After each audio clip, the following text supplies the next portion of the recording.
त्यासाठी मी इथं 200 ग्राम पनीर घेतलेलं आहे. ते छान कट करून घ्यायचं आहे. ते आपल्याला नंतर मिक्सरच्या भांड्यामध्ये एकजीव करून घ्यायचं आहे.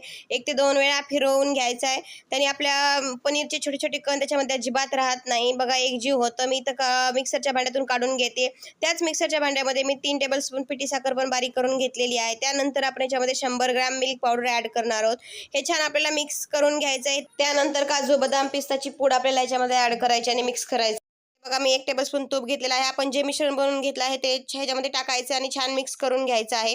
त्यानंतर येलो कलर आणि दूध, अर्धा कप दूध मी हे ॲड करून हे छान मिक्स करून घेत आहे. त्यानंतर रसमलाई एसेन्सचे 2 ते 3 ड्रॉप टाकायचे आहेत आणि हे मिश्रण आपल्याला छानपैकी 2 ते 3 मिनिटं परतवून घ्यायचं आणि नंतर थंड करून घ्यायचं आहे.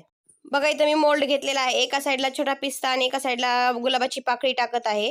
ते छान सेट करून घ्यायचं. त्याच्यामध्ये मिश्रण भरायचं आणि मग आपल्याला हा मोदक साच्यामध्ये बनवून घ्यायचा आहे. तुम्ही पाहू शकतात बघा किती छान असा अट्रॅक्टिव्ह असा हा आपला रसमलाई मोदक